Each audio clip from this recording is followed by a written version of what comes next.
So let me start the recording. Yes. So this is our second class. The first class we have completed with the little bit syllabus introduction, and I have explained the basics of the NumPy. So today we'll continue with the NumPy, the other features of the NumPy.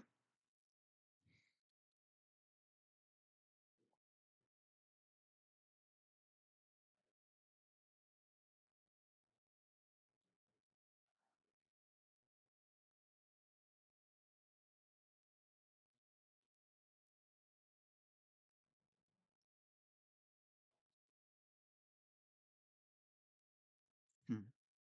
Right. So this is what we have tried to understand. We imported the NumPy and created one-dimensional, two-dimensional, three-dimensional arrays. And we created the arrays with the zeros, ones, and random values, and the list of range of values as well. And after that, we have taken the linear algebra operations like matrix multiplication, the matrix transpose, the inverse of a matrix, and then some trigonometric operations, sine and cos and exponential and log.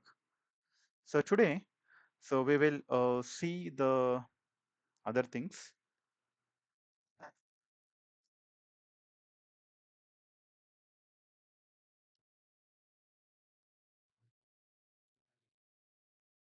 Those who have missed out, recording is available. So on demand, it will be shared with you guys. You can just check with the person whoever shared you the link for the joining. So let's continue today. So I will create a two matrix and try to combine both of them. The first one is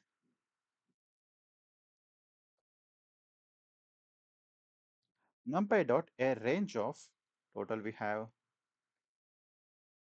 the 12 elements. I'm going to reshape into the 3 by 4 matrix.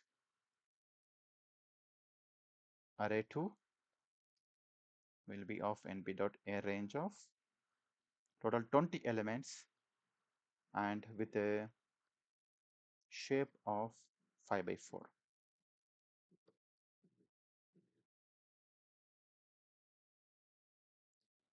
Let me print both of them. So we have the 3 by 4 matrix and the 5 by 4 matrix ready. So what we are trying to do here, uh, take this matrix and do the merging.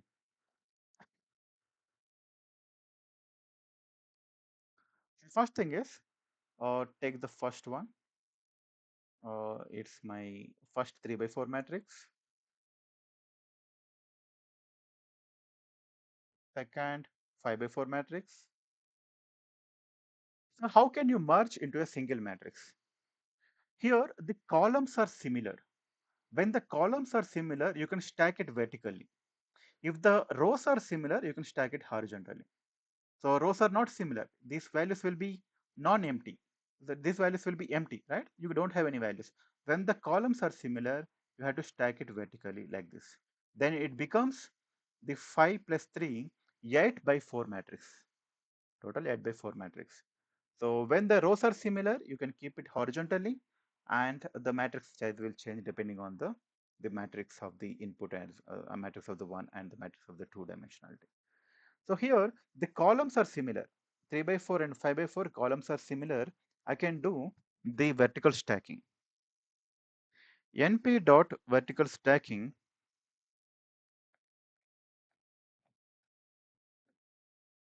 array 1 and array 2. So the result will have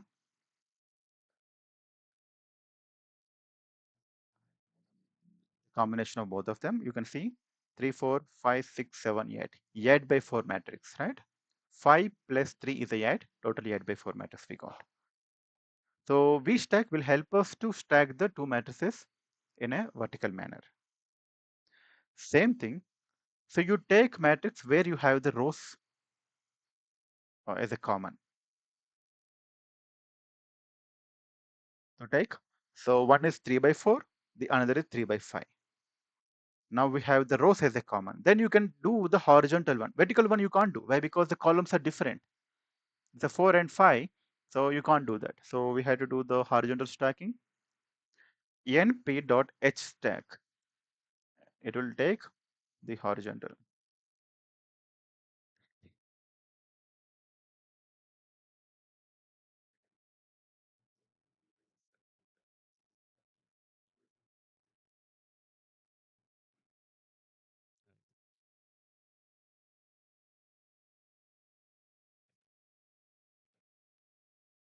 My result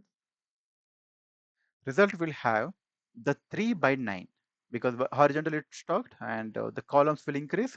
4 plus 5 is equal to 9, both matrices combined. And what if you wanted to use only stack, not the horizontal, not the vertical? So let me create a very simple one. Mm,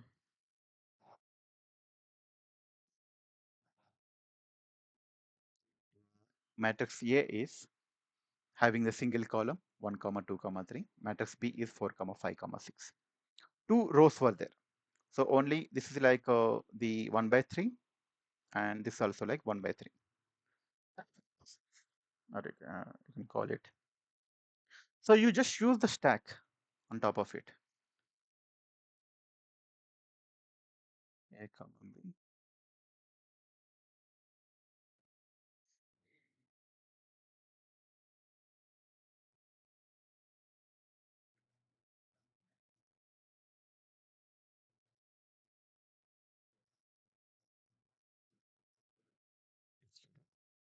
So what is happening when I mention the axis is equal to 0 within the stack, they both will be added as a rows.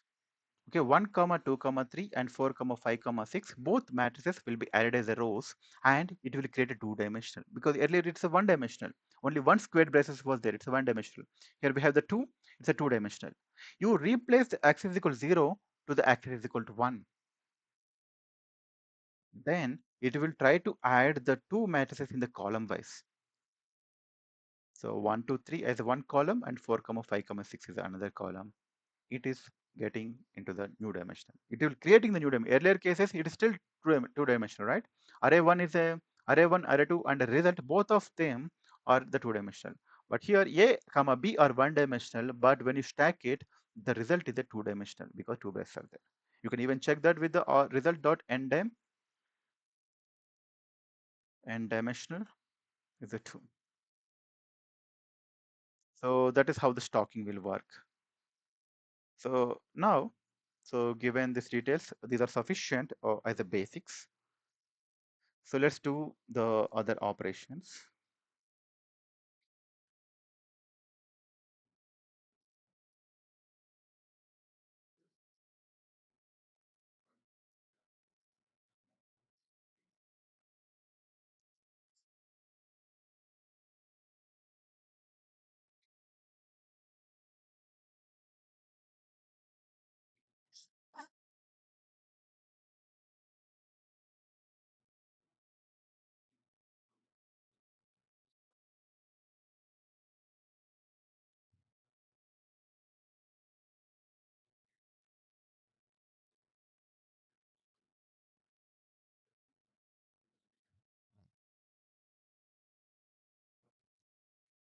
Let's use all these NumPy things within the another library. So we use the new library called Pandas now.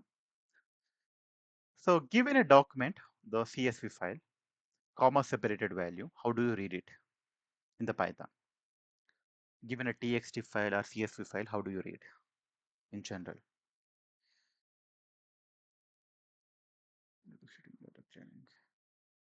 Any idea? Anybody has been working on the Python? So how do you read any document?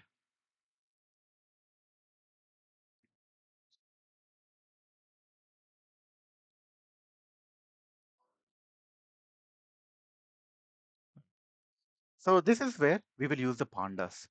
Pandas will helpful for us to read the files. So go to the Google and search for the pandas, and this is the data Python analytics library. So where You will have the uh, getting started. You go here. It will have the documentation on how to use the pandas. So go to the user guide. So much of functionalities was there. So we will discuss few of them. First, you have to install the pandas. How do you install the pandas? Pip install pandas. Okay, so this will help us to install the pandas. After this, once it is done, so how the document generally looks like.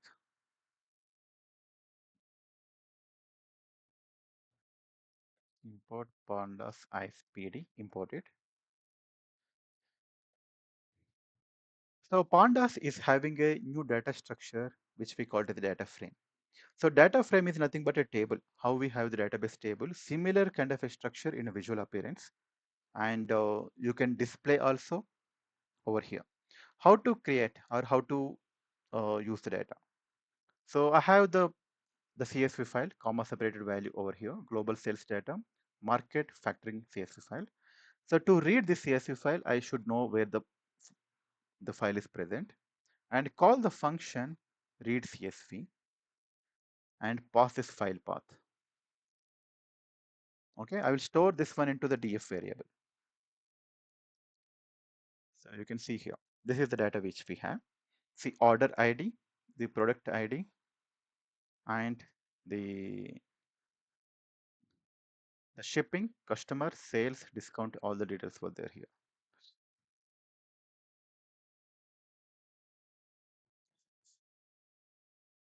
So what we can do, just try to understand these columns. So total we have the 8,399 rows and the 10 columns. So it is the data from the e-commerce website. So think of it like Amazon. So read this data carefully. Suppose when you log in into the Amazon, you are the customer. So you will be assigned with some ID. Maybe it can be a phone number or some unique ID will be assigned to you whenever you sign up into the Amazon. Okay, that is your customer ID. When you purchase a product, for example, this product will be the headphones. Product ID was there. Headphones will have the product ID, product underscore 16. You place an order, choose this product ID and place an order, then it will create an order ID. You bought it for the price of $136. Customer bought this, placed this product as an order for this much of price and he got this much of discount. Total he placed like this many number of orders, like products, how many products he bought is like 23. And how much profit does the Amazon has made by selling these products? Like they got into the loss, minus means loss, the plus means a profit. And the Amazon started using shipping. Once they start using shipping, they will create a shipping ID. And the shipping cost is $3.6. And the product base margin, this column you can ignore for now, but it's like how much margin of the for each product you got. Okay, so generally we already have the profit, so that this doesn't matter to have it. So again, customer ordered a product for this much of price, this much of quantity, and this much of discount, and the product got shipped through this shipping ID with a shipping cost of $3.6 or whatever the number. And eventually the company has made this much of profit or loss. This is our first data set. So what and all operations you can do? This is a data frame. Data frame is a new, like how the NumPy, the array was there, how we have the set or the other things within the Python. So data frame is a new data type. You can do these operations. You wanted to display only the first 5 rows, df.head. It will create only the first 5 rows. It will display only the first 5 rows. If you want the first 10 rows, just mention the 10 within the head. It will give you the 10 rows. If you want only the 2, you mention the 2, top 2 rows. If you don't mention anything, it will take by default as a 5. And if you wanted to see the last 5 rows, df.tail, it will take the last 5 rows.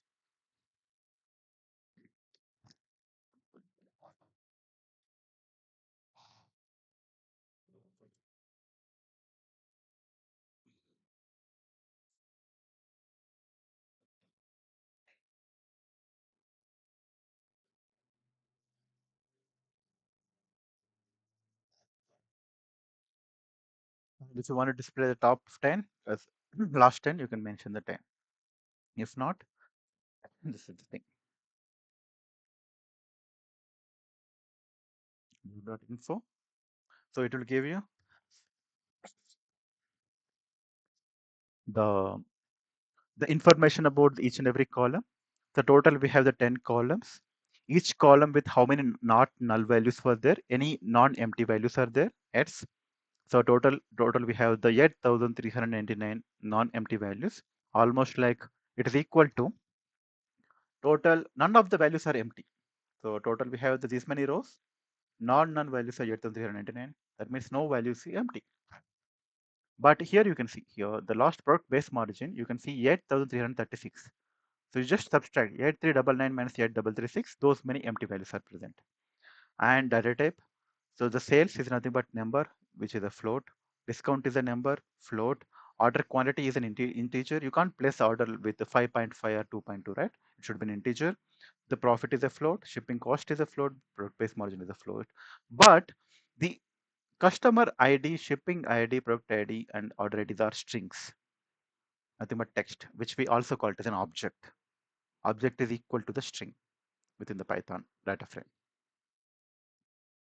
And what else you can do? I wanted to have the average sales.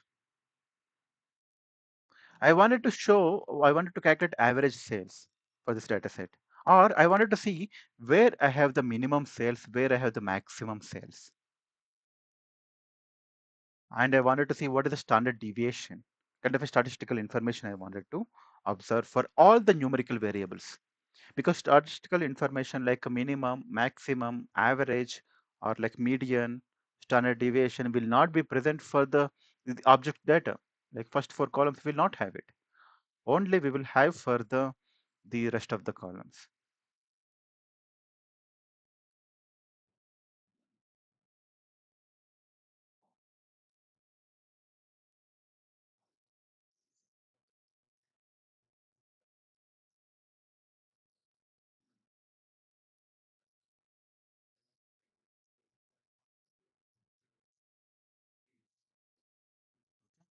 So using this describe function, you can observe all the numerical variables we have received, and you can see the minimum, the maximum, the mean, nothing but average, standard deviation, 25th percentile, 50th and 70th percent, everything was there here. Though I didn't mention anything, I didn't tell it to you calculate standard deviation, minimum, maximum, because this data frame is having all the statistical capabilities. We just need to write minimal code. So describe is one of the function. We will get all the statistical information.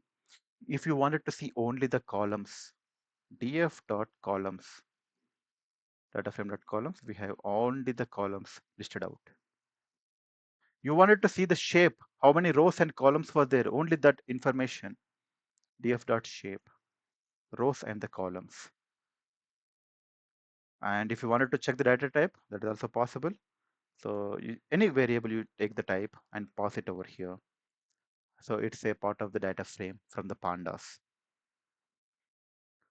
Now access only the single column. This entire column I wanted to access. I don't want to see all the other columns. Df of r underscore id.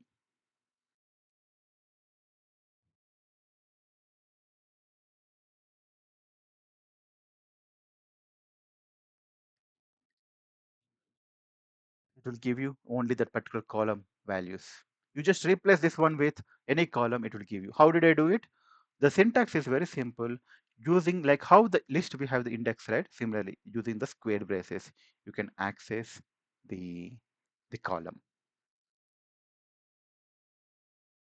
You wanted to access only the rows without the column.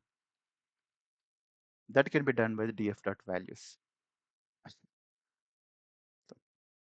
So only the rows without having any column, right? Now,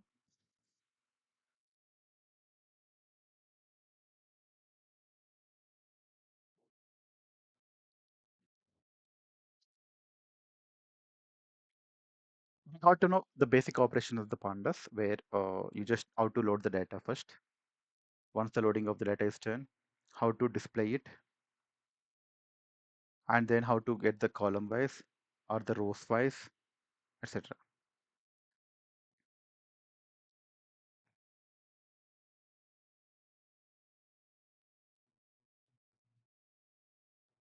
Next is I wanted to get the row number 2.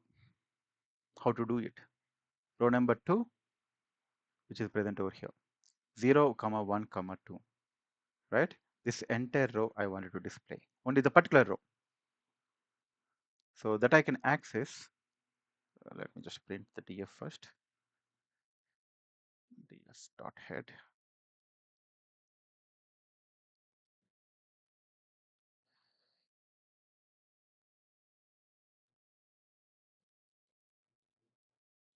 dot location with the 2. This location function or lock function with the index number. You can see the index serial number over here, 012. You access using the 2, you will get this entire document to be ready and it is available to you. Okay, each and every column, you got it. Suppose if you wanted to display in more pretty way, I don't wanted to have the display like the column and with the value, but you wanted to display something like this, df.log 2 with a 3. So it will give you 1 minute.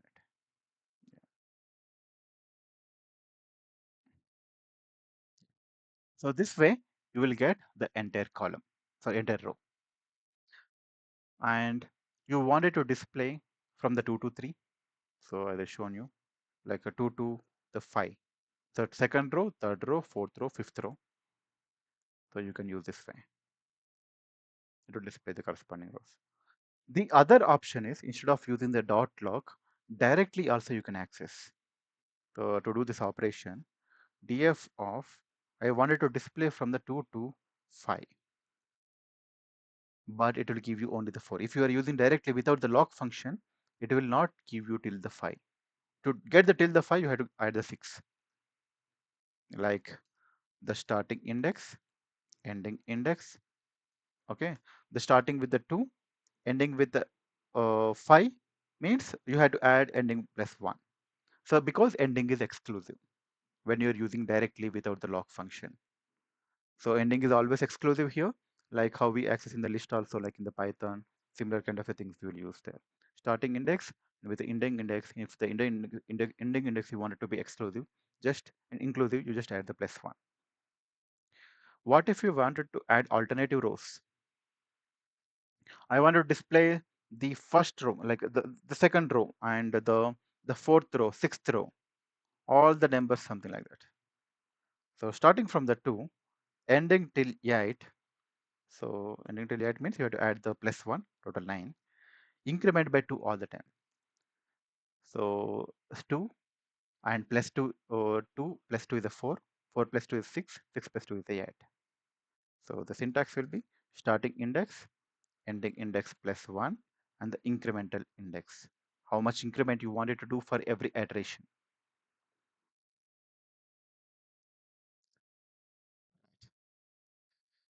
So let me even show you how to display the multiple columns at a time. I wanted to display only the customer ID, sales, and profit. Customer ID,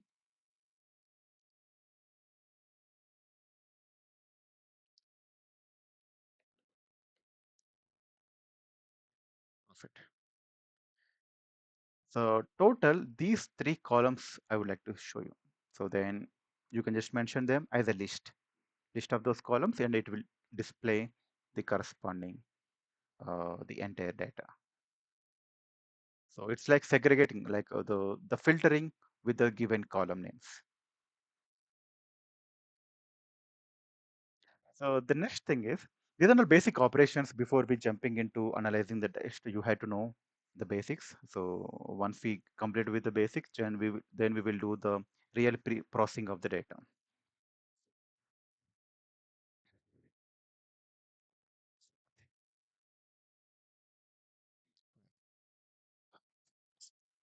What if I wanted to change this column name itself? Sorry, the index itself. DF is having this index 0, 1, 2, 3. So I would like to replace the serial numbers with the order ID or product ID, any number you want. So that is possible. So this entire the serial numbers we call it as the index. This index you can replace with any of the columns if you wanted to do that. So the coding is simpler. Take this data frame dot set index function, and you mention the column which one you wanted to use it as an index.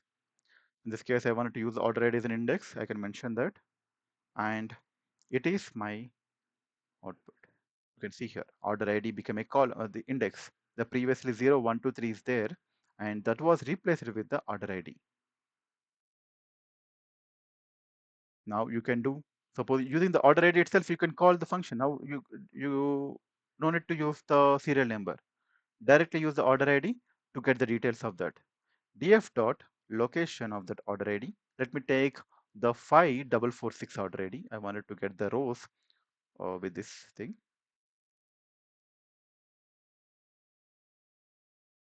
Df dot log. Sorry, I had to attach it there.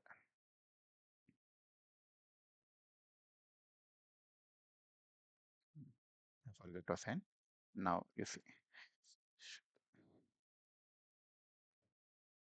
So total we have the 3 orders. What does it mean? This customer at a single time he bought the 3 products. He added 3 products to the cart and placed all of them together. That's why we have the 3 products for this particular order. Instead of placing one by one, this customer added all these 3 products to the cart and placed it together. That's why you can see the order ID as same.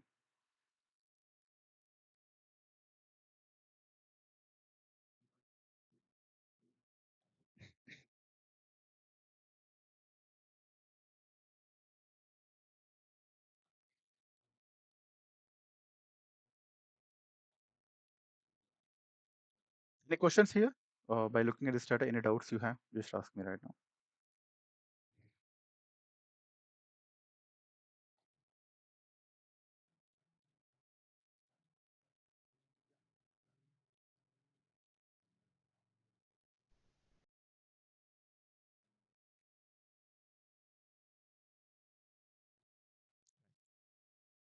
So, okay, we got to know the very basics like how to access the columns and how to access the rows in different ways, how to set an index. But generally, why do we use these things?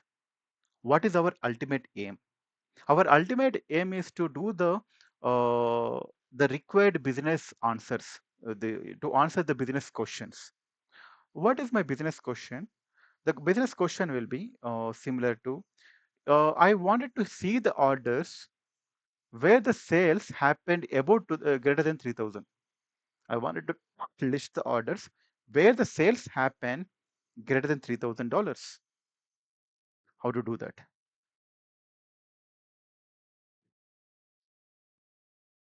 Df dot the location. So first how to do it is df of the sales, and the sales I was looking for greater than 3000. Okay, so this will give me all the rows where the sale happened greater than 3000. See, the order, is it greater than 3000? No, false. This order is greater than 3000? No, it's a false. This order greater than 3000? Yes, true. So look at here. First one, second one, and third one. Third one is greater than 3000. So you got only the booleans as an output, right? You got the booleans as an output. Using this booleans, you had to get the data. So take this boolean information where you have the information of the whether the particular row is having the sales greater than 3000 or not. Pass that within the df.log, and you will get only the rows where you have the sales greater than 3000. This will give you the boolean information, and the boolean information, if you pass to the our data frame, it will give you the corresponding rows. This is the filtering. Now this information I have it, I can check. Maybe I can check here. So which customers are doing better? So I can target those customers. Okay, just simply, okay, you got the customer information. This guy is there. This guy is purchasing too much. And if this person stopped purchasing from past 3 months, then I will ask the customer care number. I will call the customer care people, like for marketing people, to, okay, this person is not buying anything from past few months. This is the contact number. This is the email ID.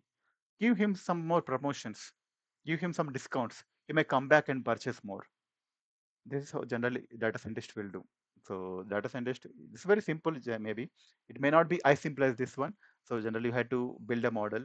The model will be able to predict which customers are going to be like high revenue making customers. Those customer details we will get it and pass it to the marketing team. Marketing team, what they will do, they will target them. Okay, these customers are really the adding a lot of revenue to our the e-commerce website. Then I will do one thing. So give them little bit more discount, make them engaging. So give them more offers, cross sell them. Suppose if the person is wanted to buy the table, if the person is wanted to buy the computer, offer him the table, offer him the chair. This and all nothing but the cross selling. So eventual the goal is to make your company have the high revenue, right? So let me add the multiple the filters. So I wanted to get the orders where the sales are. So one more thing. So instead of writing this way in the other syntax for the same thing is, so I can access the sales using even directly dot sales instead of having the the square braces, and I can do the 3000. This also correct. This also will give you the false or true, and you pass the output of this one to the DF. It will give you the corresponding filtering. So if you wanted to use the log or not, so it's up to you. Even if you don't use also, it will work. And there is a multiple ways the people write the syntax for the code, because it's a open source website, open source library. So people will always come up with different syntaxes. Uh, yeah. So same thing, I can use it to get the sales or the orders where the sales happen between the 2000 to the 3000, between to the 2000 to the 3000, greater than 2000, and and df dot sales less than 3000. Then I will call within my data frame. It will give me the corresponding rows where the sale happened between the 2000 to 3000.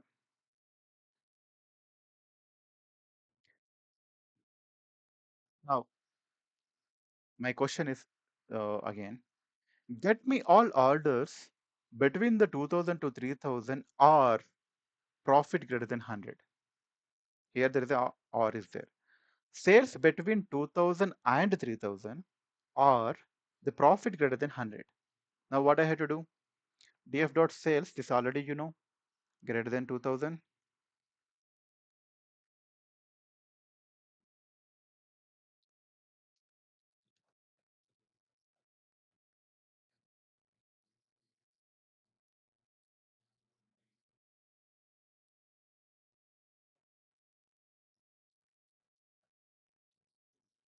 Or and between the 2000 to 3000 or profit greater than 100.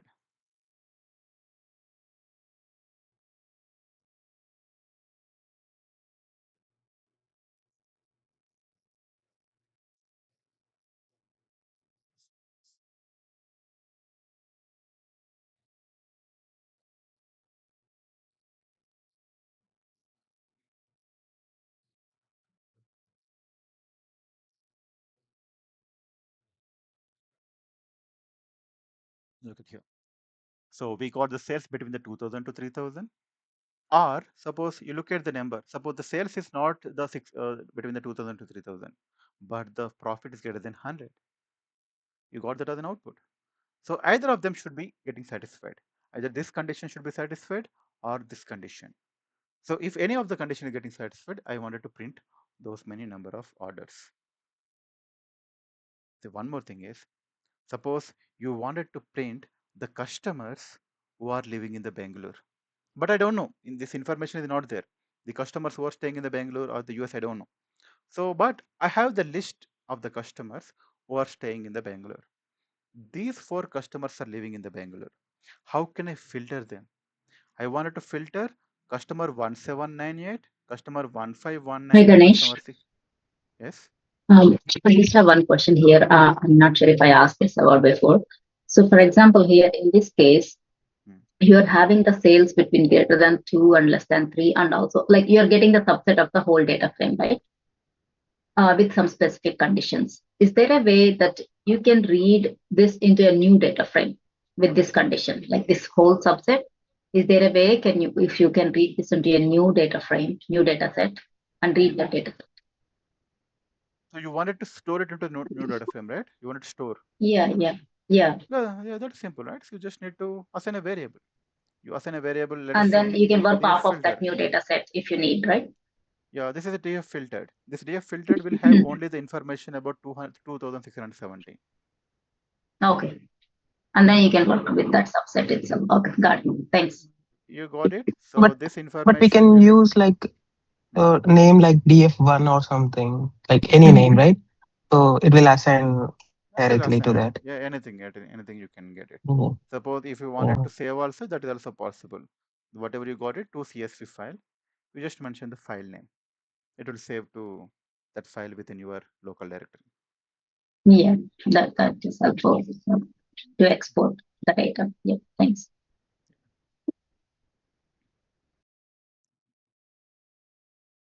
So now we have this customers.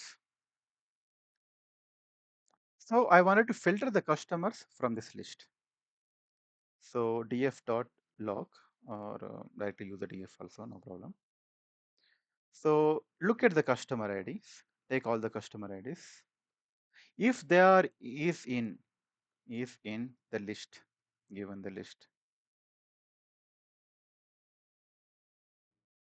Okay. So you can print those customers. You can see the customers. The 637,851, 637,851, 151 and 178. Only those customers are present here. Okay. So this is how you can filter the customers from the pandas.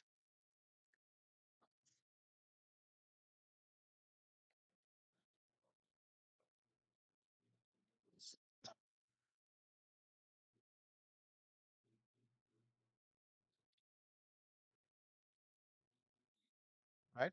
So what and all we have covered. So we try to filter it out and the load it and talked about the few of the stacking operations in the NumPy. And okay. So what could be the challenges when you're reading the file? So what and all other functionalities are available as part of the file reading? So go here or read, look for the pandas read CSV. So you can read the table by using the read underscore table. You can read the Excel by calling the read underscore Excel. You can read the JSON by calling the read underscore JSON file. So you can read the HTML, almost every single functionality, XML reading, HDF reading, all these things are directly available within the pandas. You just need to know which function to call. That you can get information from this pandas website, and even they have the clear explanation how to use it. So the file path, so whatever the file you have, and suppose what if it is not a comma separated? What if it is not a comma separated? Maybe it is having the pipe separation. Pipe separation, the columns with the pipe separation.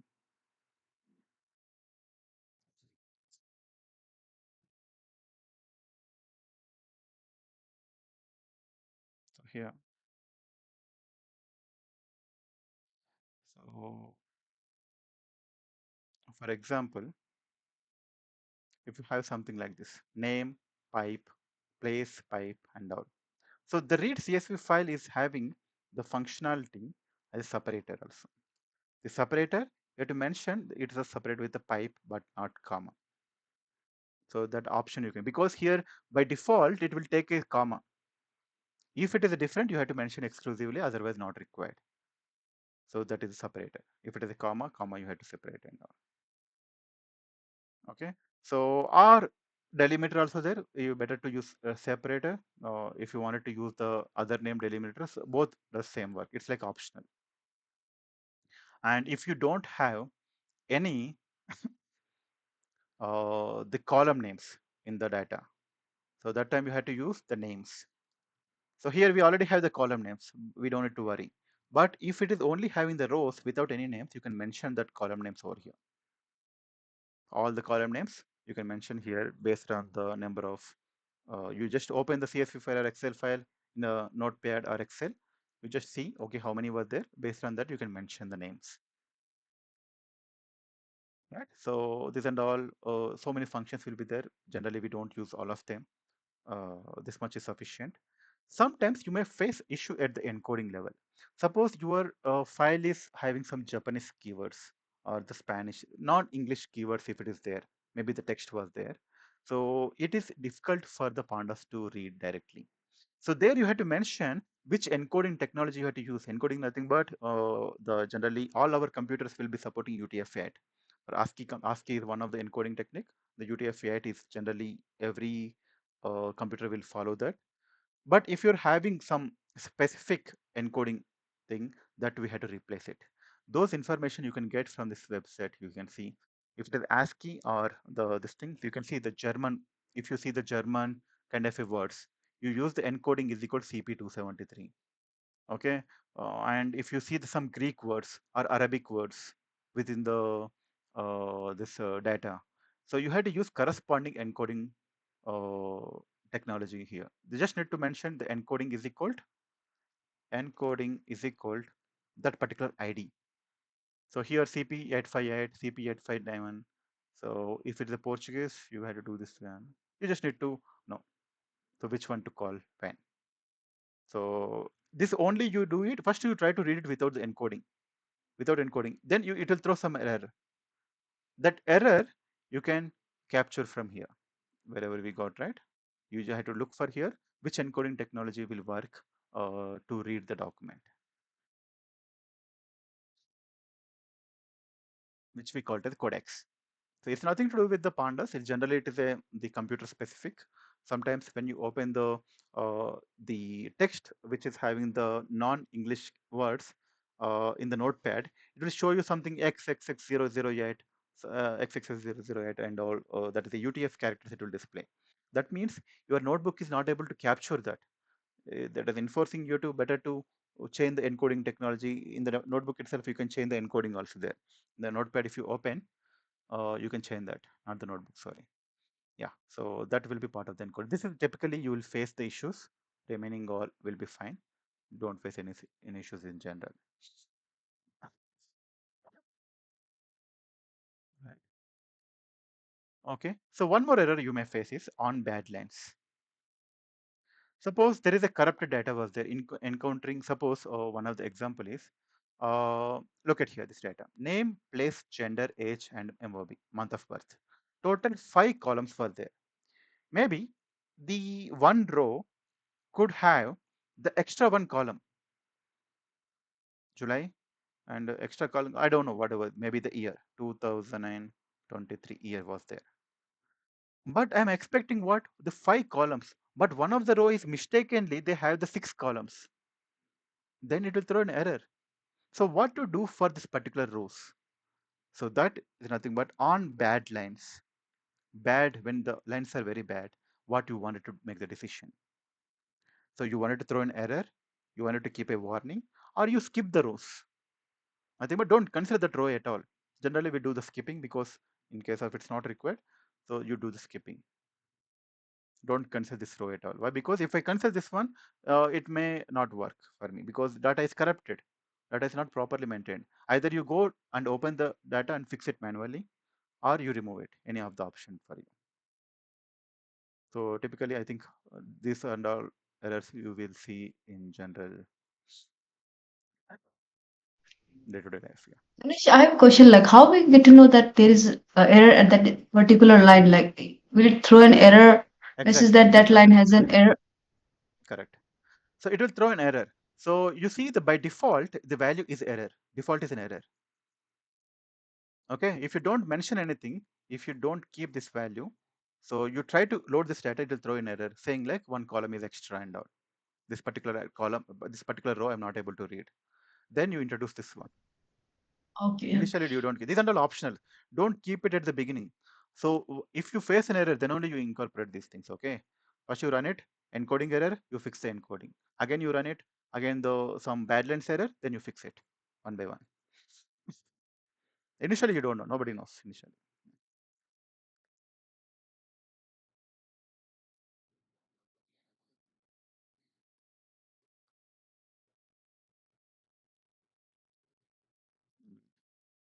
So these are all typical errors you will face. And let me think if you face any other things. Yeah, I think that's it mostly.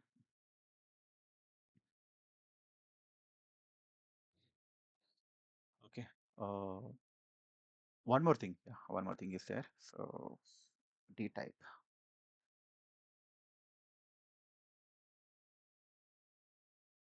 Yeah. This D type variable, while reading itself, you wanted to have some particular data type to assign. For example, by mistakenly, this sales was treated as a integer. Let us say maybe by intelligent, because pandas is having that intelligent. It is by default it is taking you to the describe function, sorry, info function. You can see the sales is by default it is taken as a float. That is correct because float value is nothing but dots, right? The decimal points. But by mistakenly it is considering as a integer. When it will take, sometimes maybe all the numbers are uh, the the integers. The pandas will assume maybe this column itself is an integer, but in the future you may see this number could be a float. If you wanted to forcefully make the sales as a float, that you had to add over here. D type you just mentioned as a dictionary, the column name here the sales, and you make it as a the float. So the float is nothing but np dot or the float 64. Okay, you can use this one. So whatever the columns you want, you make it as a dictionary, and it will enforce, it will override whatever the pandas will be able to understand. If now it is an integer, now it is a float, you want to take an integer, you can take it as an integer. So that can be possible within the D type. And the optionalities you can see np dot float 64 you can pass, or np dot int 32 you can pass, or anything. Even if it is object, you want to treat it as a number. So all those things you can take care in the D type. So yeah, so that's it. Mostly you will not go out of these things. All right. So today we'll stop it here. So the next class will continue the later. Maybe she will inform about the next class. We will see. Whoever. So 1 minute.